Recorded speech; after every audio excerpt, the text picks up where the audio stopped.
Assalamualaikum warahmatullahi wabarakatuh ya. Welcome back ya. Bertemu lagi dengan saya Radit Beza ya. Dengan teman saya Sesuai Korni ya. Oke, untuk kalian penasaran episode sekarang yang hadir siapa ya? Sama saya sekarang sengaja disembunyikan dulu ya karena Mr. I. Iya. Jadi rada disembunyikan dulu di layar kacanya gitu ya. Biar penasaran orang-orang kayak gitu ya. Tembong gentong Kaciri mua. tak ya mesti makhluk halus saya mah halus ya. Mesti saya ngobrol kan jeung saha eta cenah kaos teh ngobrol kan bahaya ya. Tembongkeun wae toh. Ya mungkin lah. Pasti penasaran. Oke, gitu. Pasti satu penasaran. ya, dua bisa dilihat. Oke, silakan perkenalkan diri dulu untuk sosok wanita yang sekarang dipanggil ya. Hai, nama saya Sri. Saya diundang ya sama Super Lead Official untuk episode hari ini. Entah mereka mau bertanya apa, kita lihat nanti ya. Oke. Jadi udah podcast berapa kali kita? Udah keempat kali mungkin ya. Ini yang kelima. Baru pertama kali kita ngedatangin cewek. Nah, Sebelumnya kan cowok terusnya bosen, bisa bosen kan? Jadi untuk penonton yang bosen cowok terus, kita ngedatangin cewek. nah, Ntar bisa bosen cowok jeung cewek, kita ngedatangin emang rada setengah cowok, setengah cewek bisanya. bisa. Dah mal dicek lah pokoknya mah. Unik lah di kita mah ada siapa aja gitu. Jadi untuk pertama kalinya kita ngedatangin di podcast kali ini cewek. Ya. Ya. Emang beberapa podcast yang ke belakang itu kan dikasih part ya sengaja karena kan yang untuk kalian sekarang temanya kita bahasannya berbeda jadi di part gitu ya. Dan sekarang kita 1 2 3 ke 4 ke 5 sih. Kelima ya? Kelima ya. Jadi untuk yang hadir narasumber sekarang Ibu Sri ya yang kelima. Jadi narasumber yang kita panggil itu semuanya berbakat. Kemarin kita berbakat dalam hal musik. Kalau sekarang bakat kok ada ya pokoknya. Jadi bakat sama di jalan aja. Enggak. Sebenarnya menurut saya Bu Sri ini the real Wonder Woman. Nah, ada poin-poin yang emang untuk saya teh gue banget sih ini teh sosok orangnya gue banget gitu ya.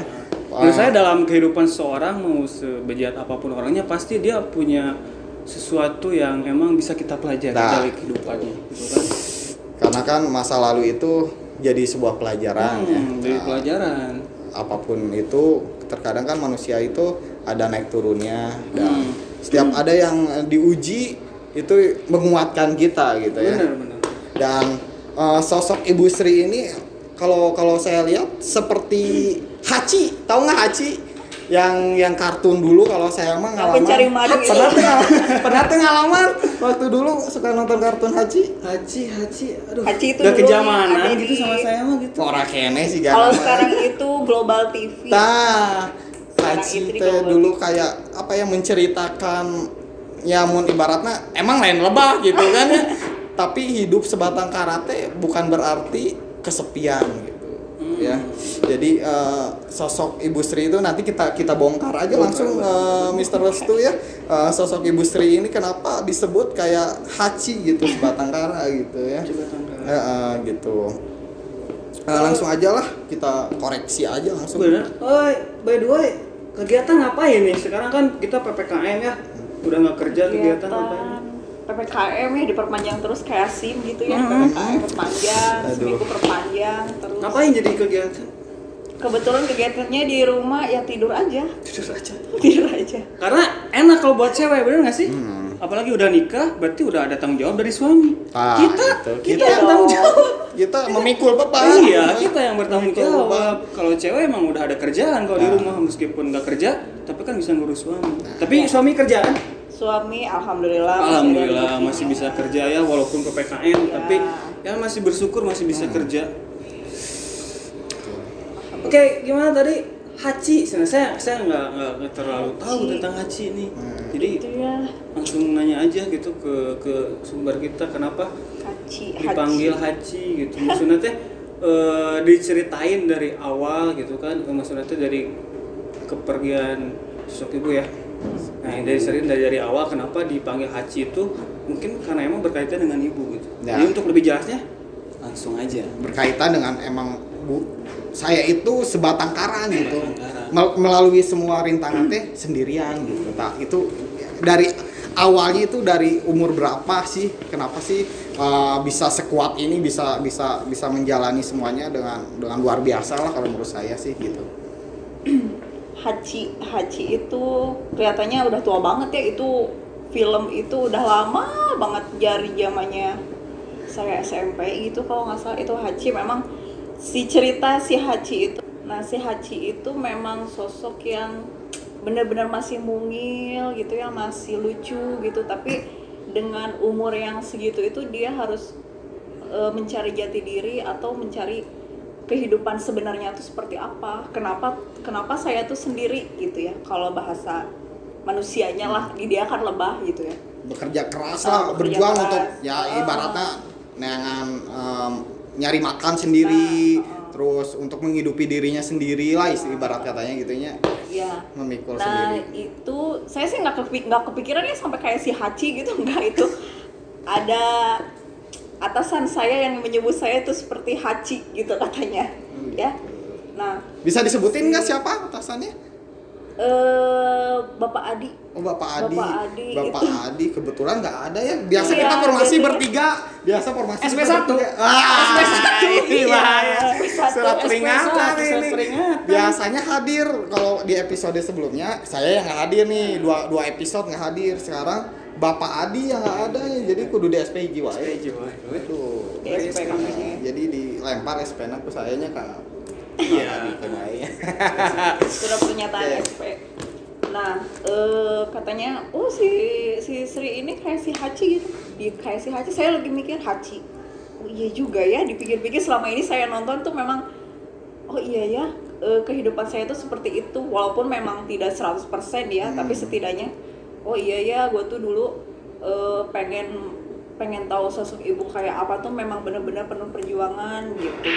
Itu sih semuanya berawal dari bukan tidak sebatang kara sih sebenarnya, cuman memang saya yang menarik diri dari keadaan tersebut gitu. Jadi saya dulu punya prinsip gini, oke, kalian gak bisa bantu saya, kalian gak bisa menunjukkan sebenarnya siapa saya. Suatu saat, someday, kapanpun itu, saya yang bakalan buka semuanya gitu, biar saya yang mencari jati diri saya sendiri gitu. Nah, waktu itu kalau diceritain panjang mah, kalau diceritain dari awal mah panjang banget ya. Nah, ringkasnya ini dari zamannya SMA lah. Ya lumayan. SMA itu udah lulus SMA. Dulu tuh saya punya tekad, benar-benar tekad pengen jadi seorang perawat.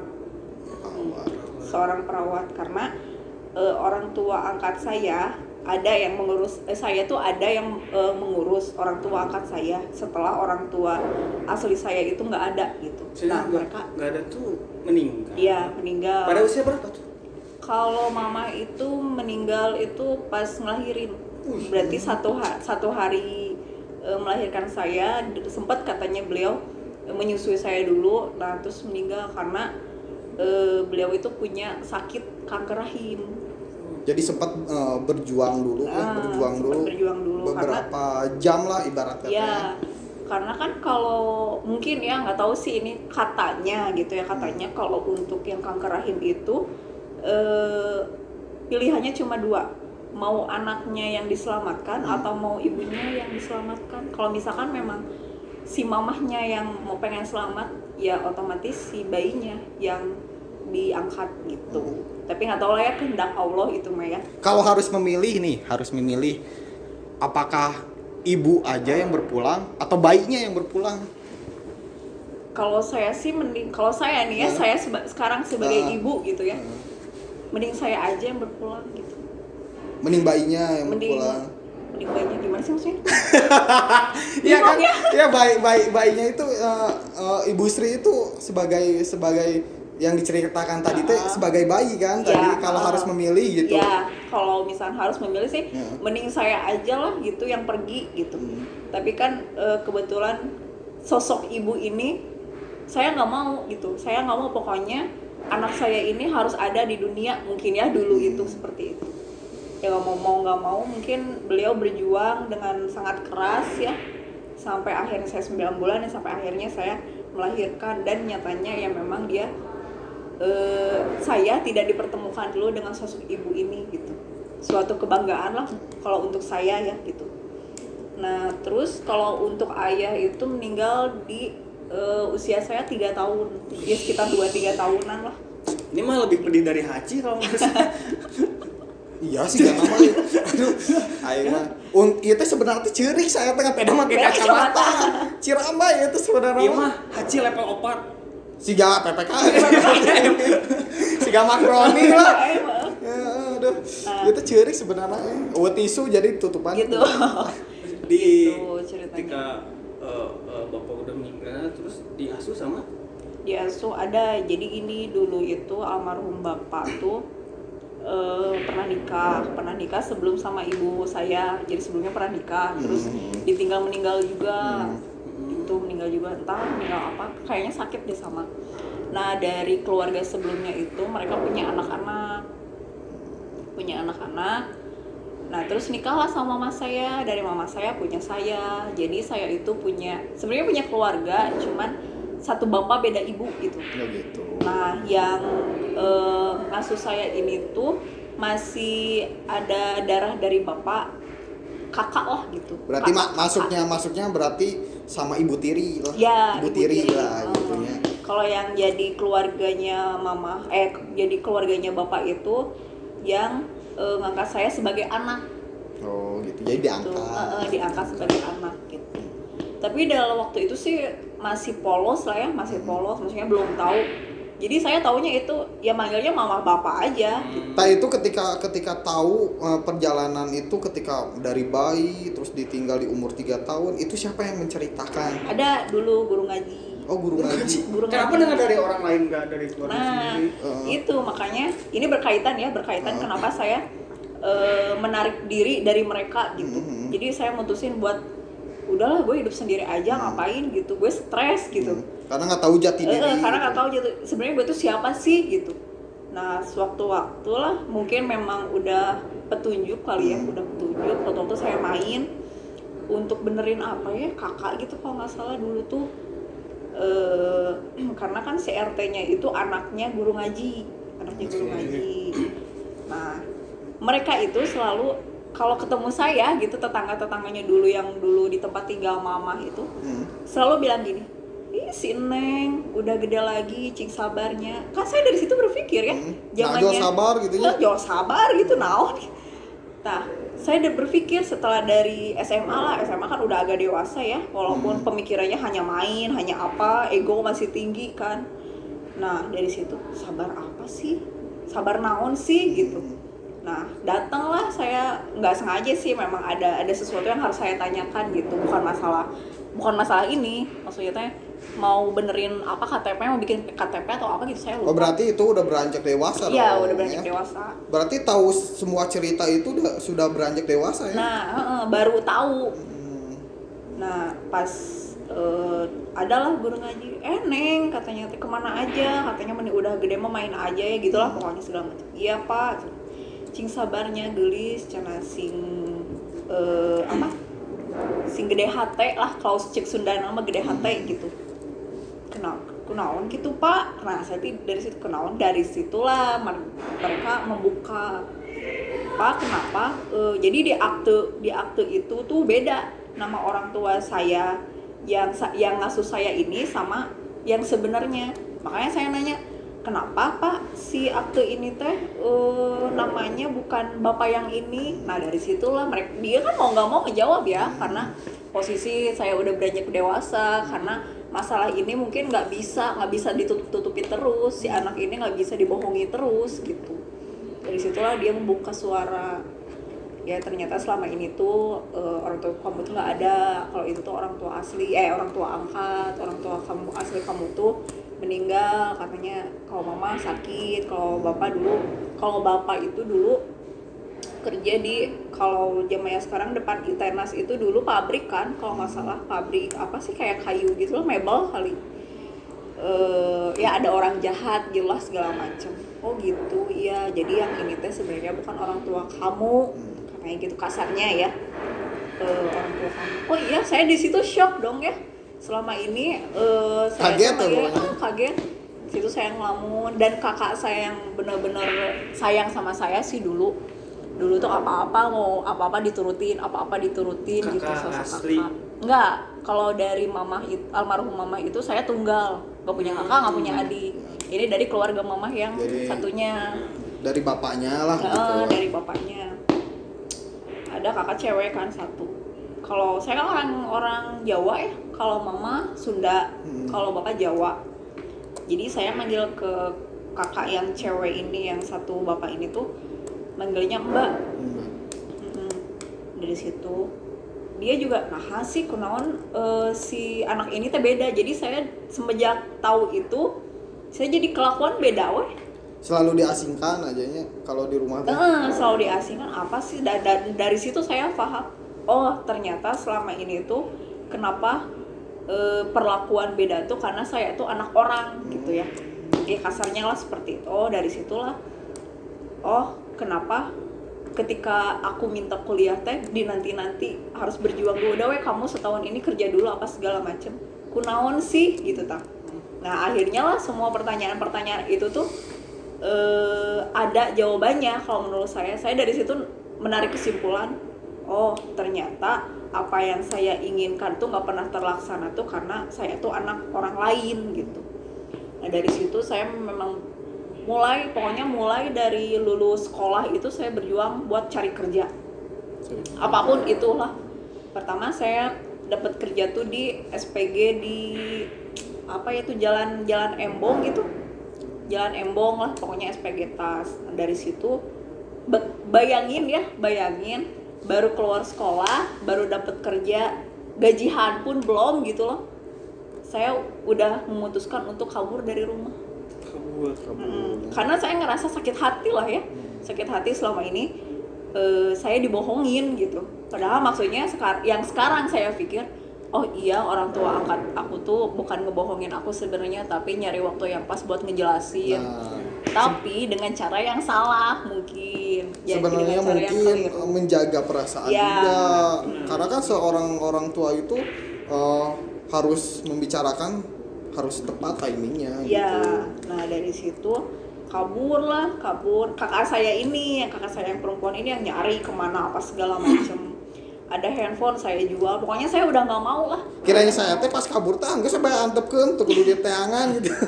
Kiranya saya mereka gitu, tetap gitu. Karena mereka juga harus mempertanggungjawabkan keberadaan saya ke keluarganya almarhum mama kalau dulu masih ada. ada Diamanahan ya. lah biasa. Kan budak geus diurus leutik pas gede teh gawe kalah kabur. Teh nyetor nama. Tuan di imah. Tah eta. Iya gitu. Terus bisa dengan duit sorangan teh nyetor sih ada. Matak diteang teh eta. Tiga nama geus kabaca tiga nama. Mun teh mah beureun ya.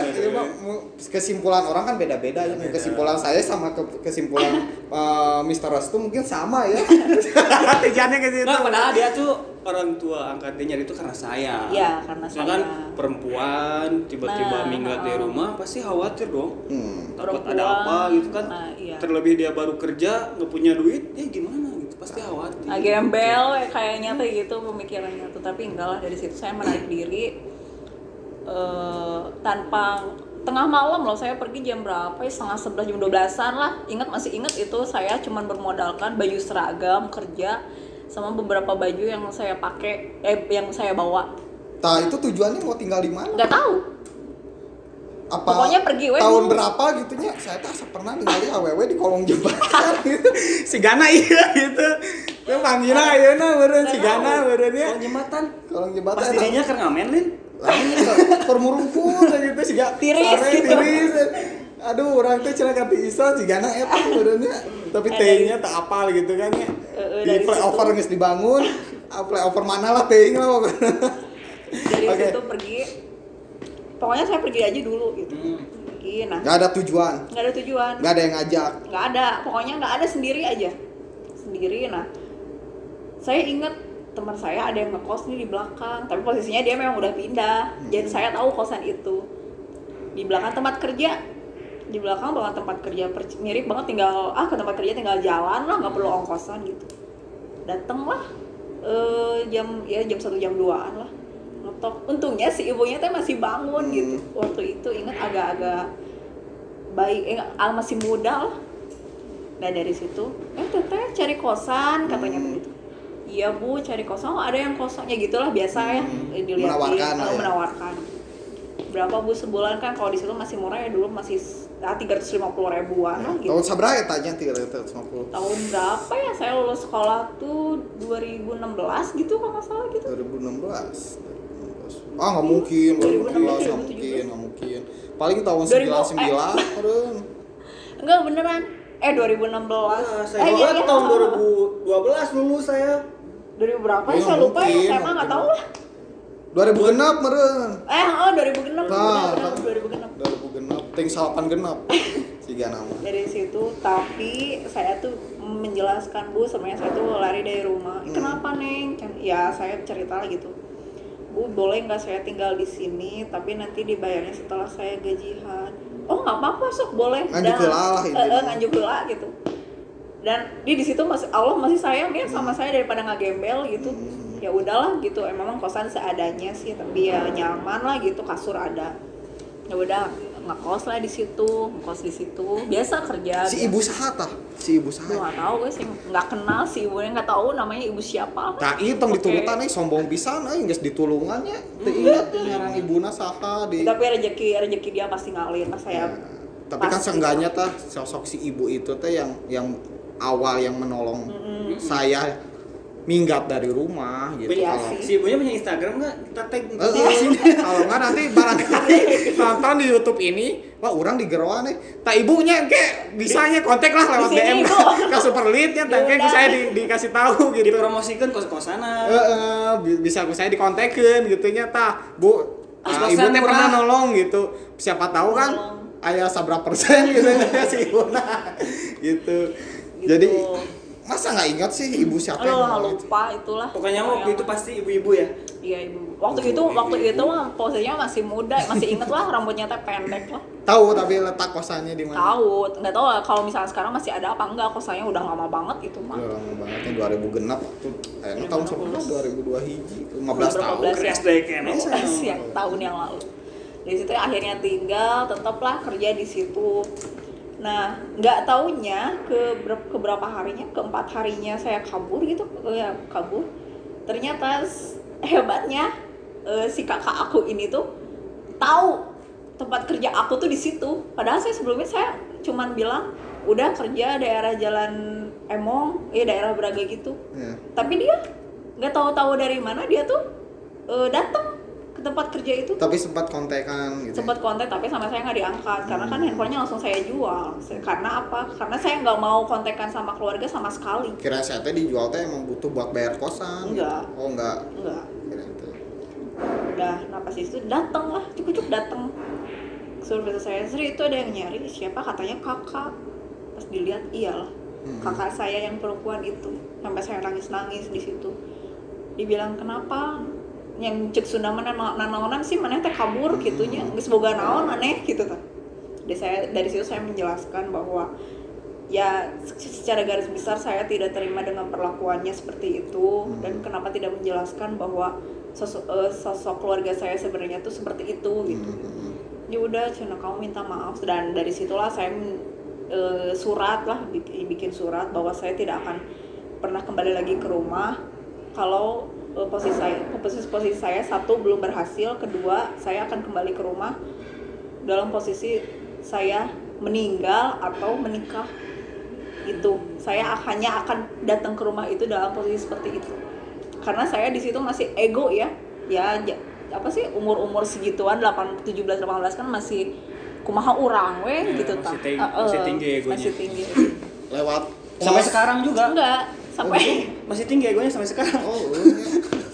Enggak sih, ketika nulis hitam di atas putih itu lewat Enggak, pos, dititipin ke kakak saya yang datang. dititipin. Ya karena kata kakak saya ya udah kalau kamu memang nggak mau ketemu atau nggak mau ngomong panjang lebar ya udah katanya. So sekarang tulis surat aja nanti mbak sampein, nanti mbak kasih bahwa kamu tuh keluar dari rumah tuh karena ada alasan lain. Sampai kakak saya sampai meluk, sampai nangis dia juga karena kan memang saya satu-satunya yang kecil gitu, terus satu-satunya dari keluarga almarhum mama sama bapak gitu. Sebapak tapi nggak seibu gitu kan. Iya, sebapak. Terus orang tua angkat itu nyusul nggak ke pas? Enggak. Oh Enggak. Karena nya mungkin bae antepkeun meureun da emang geus kahayangna kitu. Kalau keluarga aku sih tidak, memang sampai sekarang juga kalau keluarga aku yang ini tuh dia tidak memaksakan, maksudnya gini loh. Sok we kamu erek gitu, erek henteu nurut, kayak kok kamu karasa sorangan gitu. Ke siapapun itu, mau ke anaknya yang sekarang yang ya ke anak mereka, ke anak kandungnya maupun ke siapapun. Karena memang entahlah kalau Jawa mungkin gitu ya, dia menerapkan disiplin mungkin ya. Menerapkan disiplin apa segala macam. Ya udahlah dari situ saya lepas bebas, tapi kakak saya yang ini tetap mesti nanya kamu di mana apa segala macem gitu. Berarti si kakak ini teh bukan angkat meureun, beda. Iya, satu bapak beda ibu. Tapi beda ibu. Berarti ibu yang ngurus selama ini itu ibu tiri berarti ya, bukan ibu angkat ya. Berarti bukan, nggak ada yang ngangkat, berarti sebenarnya sebenarnya masih keluarga lah, sih. masih keluarga lah gitu ya. Cuman beda ibu doang. Ya, itu. Gimana rasanya tinggal sama ibu tiri? Rasanya beda-beda sih ya, karena misalnya manis asam asin adanya. Jadi ya intinya masih dari dulu saya tuh tipe orang yang pertama tidak bisa dilarang tuh dalam artian gini. Kumaha aing we pokona. Kumaha urang we. Pokoknya orang nyaho mana nu benar mana nu henteu gitu. Apalagi kan umur dulu mah umur segitu teh lagi hayang berkemana gitu, ngapain gitu segala macem, sedangkan di keluarga saya nggak boleh. Pokoknya pulang main itu jam 7 harus udah ada di rumah 7 malam. Tapi saya nggak suka, bodo amat. Jam 11 malam baru balik, jam 12 malam baru balik. Sampai sempat waktu itu mah karena bapak aku kesel itu ngelempar Eta zaman pangroknya. Zaman-zamannya saya suka nongkrong di Tamplek. Di gembelan gitu segala macam. Itu saya ngalamin. Pantesan sok ngawa lem wae. Enggak lah. Sigana lubang lem. Belum di situ belum kenal lem. Belum tahun-tahun itu tak kenal lah tahun sabaraha teh. Enggak kenal, enggak tahu. Baru-baru nyawa ayeuna nawe lem. Oh gitu. Ini batur mah lem teh dipakai buat sepatu, ini dipakai isap kan bahaya. Enggak lah kalau sampai kayak gitu mah enggak ya. Jangan sampai diikuti lah ya. Apalagi untuk generasi yang sekarang anak-anak muda, udah emang sih nggak ada ngalamin zaman-zaman Nggak ada. Coba mau diganti lem teh ku madu. Tah ku madu. Lebih sehat gitu ya. Sarua kan warnana nya bener teh disesep itu madu. Suka jadi haci. Balik dari haci ya. Balik dari haci emang nyambung ya. Soalnya kan haci teh lebahnya. Pasti masuk lah ke madu gitu. Mungkin haci asupna ka lem gitu. Oke, dan kenapa masih bertahan di Masterpiece selama 5 tahun ini, nggak mau nyari kerja lagi sampai saat ini gitu. Sampai saat ini sebetulnya bukan nggak ada orang yang nggak mau berkembang gitu. Tapi kan kalau misalnya kita udah kalau aku sih ngeliat perjuangannya dari awal ya, dari awalnya saya nyari kerja, dari awal keluar SMA sampai nyari kerja itu setengah mati susahnya ampun. Dan sekarang dari perjuangan saya yang awalnya dari kasir sampai sekarang jadi di back office gitu. Pertama pembelajarannya memang susah ya, benar-benar susah, dituntut untuk udahlah kamu bisa gitu. Dengan cara apapun kamu itu pasti kamu bisa gitu. Belajarlah sendiri gitu. Nah, di situ saya oh iya, berarti saya harus bisa segala gitu. Gimana caranya saya ngemoto saya harus bisa gitu. Nah, perjuangannya itu berat. Kalau sekarang harus saya misalkan Pak saya mau resign gara-gara misalkan ada kerjaan lain. Iya, memang misalkan kita bisa lah dapat kerjaan yang Kalau zaman sekarang mah nyari gaji yang lebih gede apa segala macam, tapi kan pertama perjuangannya udah kayak apa, kedua kan kenyamanannya kayak apa. Benar, susah gitu kan. tuh dicari yang nyaman Iya. teh. Sekarang kita gaji gede tapi ngabatin gitu kan, ngapain gitu kan. Terus mah begangnya tambah begang Oh, gitu. pikirannya terus. Pikirannya Kalau di terus. sini kan enggak gitu. Lebih baik kerja nyaman tapi gaji gede. Itu lebih baik sih sebenarnya. Baik. Lebih baik. Untuk hayang mau nolak mau hayang. Nggak ada yang nolak ya gitu. Jadi bukan gak mau nyari kerja sih, tapi saya udah dari pertama saya masuk shooter sampai saya nemu kenyamanan, sampai saya bisa menghidupi anak saya sampai sekarang pun gitu, dilihat tuh bukan karena gaji, gaji sakit, enggak sih, saya dari dulu enggak. Yang penting hasil keringat saya bisa menuhin kebutuhan saya dan kebutuhan hidup yang lain, udah. Oke, pertanyaan terakhir kan ya? Terakhir. Mungkin terakhir. Gaskeun. Gaskeun. Good. Ini harus dijawab dengan cepat. Waktunya 0,2 detik. Ya ampun. Oke. Pilih suami atau anak? Pilih suami atau anak? Ya anak lah. Anak. Pilih anak atau kerjaan? Ya anak lah. Anak lah. Pilih suami atau kerjaan? Suami lah. Suami. Oke. Shooter atau masterpiece? Shooter atau masterpiece? Ya cepat. 1, Shooter. 2, 3. Shooters. Kenapa shooter? Shooter. Ya itu balik lagi. Dia yang menghidupkan aku sampai seperti sekarang. Pak Adi, Pak Budi. Wah. Kalau ini sih tidak bisa tidak bisa menjadikan pilihan karena beliau juga kedua-duanya telah menjadikan saya menjadi orang seperti sekarang. Pilih salah satu. Pilih salah satu, Pak Adi lah. Pak Adi. Kenapa Pak Adi? Pak Adi balik lagi sih. Karena Pak Adi masih ada sampai sekarang di sini. Kalau milih Pak Budi pasti dikatakan. Karena Pak Adi masih ada sampai sekarang. Memang karena Karena kalau- jawaban dia menentukan jenjang karir Iya. kita selanjutnya gitu. Nanti saya kalau misalnya milih yang lain bahaya. Bahaya. Enggak sih sebenarnya, karena kan dulu kalau sama Pak Budi saya jarang ketemu. Kalau misalkan ada apa-apa pasti baliknya ke Pak Adi lagi gitu. Jadi Pak Adi ini sosok yang udah menjauhkan sepak terjang saya sampai sekarang. Jadi kalau misalkan ada apa-apa, Pak Adi lagi, Pak ini saya butuh kasbon pun ke Pak Adi loh. Gitu. Pak kasbon gitu. Oke. Pak Adi. Milih yang gondrong atau yang rambut pendek? Rambut pendek lah. Rambut pendek. Kenapa nggak yang gondrong? Enggak sih, saya dari dulu sosok maksudnya teh suami pun ya, sekarang sampai suami pun saya nggak kurang suka gitu cowok yang rambut gondrong. Dalam artian apa? Saya sukanya cowok yang rapi gitu. Dulu pun punya misalnya mantan gondrong cukur. Sampai sekarang dia buladik juga, ya entah. Oke, terima kasih buat Burseraya untuk mengisi podcast kita kali ini. Sudah menyempatkan waktu. Banyak hal-hal yang positif yang kita bisa ambil ya. Ya. Satu kata dari saya, boleh lelah tapi jangan menyerah. Lelah itu kita manusiawi, tapi kalau menyerah itu pilihan. Kenapa? Karena kita bisa memilih untuk bangkit. Iya. Bisa Radit? Kita tutup aja langsung. Tutup aja ya untuk podcast. Oke, terima kasih buat semuanya. Kita pamit. See you. Assalamualaikum warahmatullahi wabarakatuh.